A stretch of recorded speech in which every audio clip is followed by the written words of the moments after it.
ايه ازيكم يا حلوين؟ عاملين ايه؟ يا رب تكونوا بخير. بقول لكم اوعوا تنسوا اللايك. يلا بينا. احنا النهارده بقى فين؟ احنا النهارده عند ملفوف.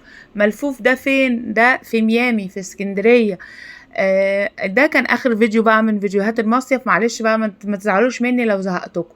ملفوف بيعمل اكل، محل اكل كريب، او سندوتشات سوري، فيها فراخ وحاجات من دي. انا بقى جاي النهارده اقول لكم رايي في الملفوف، ودي قائمه الاسعار. زي ما انتم شايفين معايا، هو مش غالي قوي يعني. سندوتش بحدود 150 في 200 على حسب سندوتش. طبعا ده التوربيني، ده سندوتش بيقولوا ان هو متر، وفي الشندوره نص متر.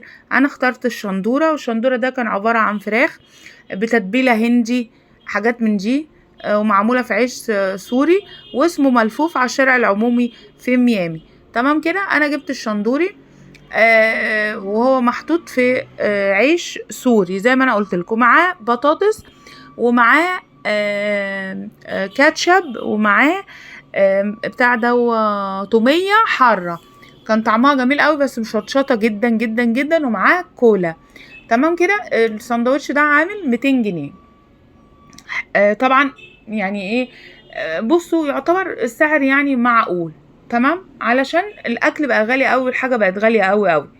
بس هو مش توب يعني، مش حلو. انا جربته اهو، كلت منه، لا مش اللي انا ادفع فيه 200 جنيه. مش حلو يعني. مش اللي هو جواه كمان محشي بطاطس، محشي سلطات. عايز اطفال، مش عايز ناس كبيره تاكله ويشبعهم والكلام ده. لا يعني انا حسيت ان انا رميت فيه الفلوس. تمام كده. معلش يعني انا اسفه. ده الملفوف. جربته ما عجبنيش. بس كنت جعانه فاكلته. الكولا بقى طعمها وحش قوي، يعني ما تجيبوهاش.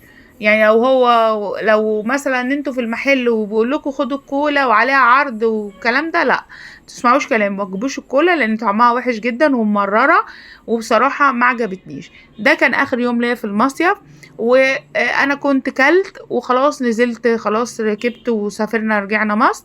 حبيت ان انا اديكم فكره عشان اي حد عايز ياكل الملفوف. ده اكل اطفال مش اكل كبار، وده اخر فيديو للمصيف.